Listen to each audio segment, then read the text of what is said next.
Hello friends, I am Priyanka and you are watching Priyanka's teaching.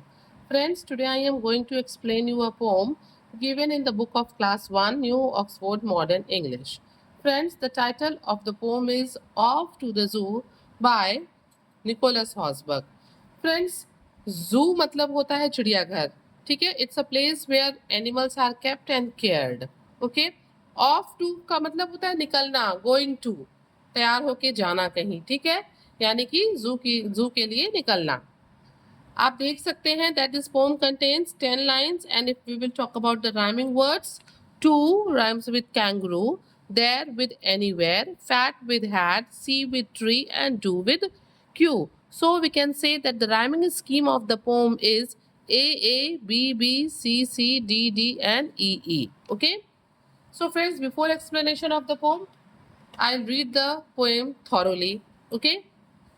I am off to the zoo. Why don't you come too?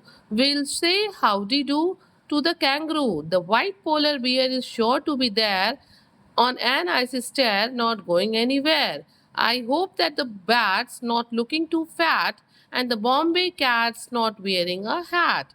It's fun, come with me, and you are sure to see a great chimpanzee up a mango tree.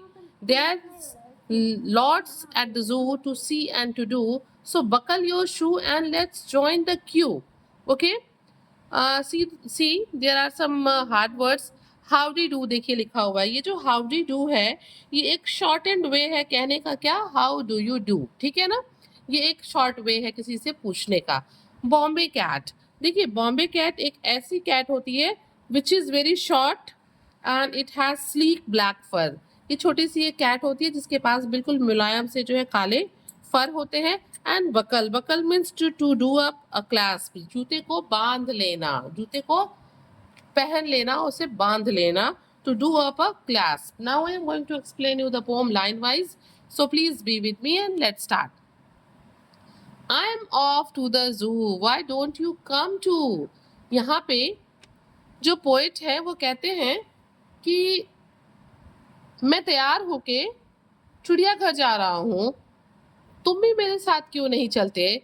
Will say how D do to the kangaroo. वहां पहुंच के हम kangaroo से पूछेंगे how do you do. Friends, हमें पता है ना कि चिड़ियाघर में बहुत ढेर सारे एनिमल्स होते हैं, इसीलिए उसमें से एक का नाम लेते हुए पोइट कहता है कि हम वहां पे कैंगरू से पूछेंगे हाउ डू यू डू.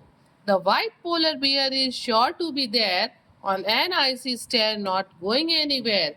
अब आगे दूसरे एनिमल्स का बात करते हुए पोइट हमसे कहते हैं कि वहां पे हमें पोलर बेयर भी जरूर मिलेगा. जरूर हमें वहां पे व्हाइट कलर का पोलर बियर मिलेगा जो कि अपने आइसी स्टेयर्स पे होगा और कहीं भी नहीं जाएगा. क्यों नहीं जाएगा? क्योंकि फ्रेंड्स हमें पता है ना कि पोलर बियर जो है वो कोल्ड रीजन में पाया जाता है. तो जू में भी बिल्कुल वैसा ही एक इन्वायरमेंट, एक ऐसी जगह तैयार की गई होगी जो ठंडी हो और पोलर बियर वहां रहे. इसीलिए पोइट कहता है कि जो पोलर बियर होगा वो अपने आइसी स्टेयर्स पे होगा और कहीं भी नहीं जाएगा. I hope that the bat's not looking too fat and the Bombay cat's not wearing a hat. और क्या कहते हैं? पोइट कहते हैं कि मुझे उम्मीद है, मैं आशा करता हूँ कि वहां पे बैट मिलेगा, बैट दिखाई देगा जो कि बहुत मोटा नहीं होगा. And the Bombay cats not wearing a hat. और वहां पे वो छोटी सी ब्लैक स्लीक हेयर वाली बॉम्बे कैट मिलेगी लेकिन उसने अपने सिर पे टोपी नहीं लगाया होगा. It's fun.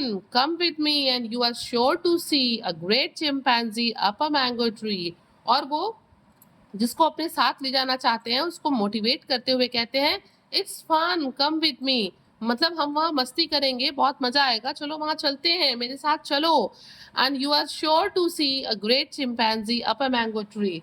और बिल्कुल श्योर रहो कि हमें वहाँ पे एक बड़ा सा चिंपैंजी देखने को मिलेगा मैंगो ट्री के ऊपर. Okay, now come on the last stanza. There's lot at the zoo to see and to do. और पोइट कहता है सबसे कि हमें वहां पे बहुत सी चीजें देखने को और करने को मिलेंगी. So buckle your shoe and let's join the queue. इसलिए चलो जल्दी से तैयार हो जाओ, अपने जूतों को बांध लो, clasp up your shoes and join the queue. और इस लाइन को, इस कतार को ही जो कि जू की तरफ जा रही है उसको ज्वाइन कर लो. So friends, if you like the explanation please do share to others and very thank you for watching.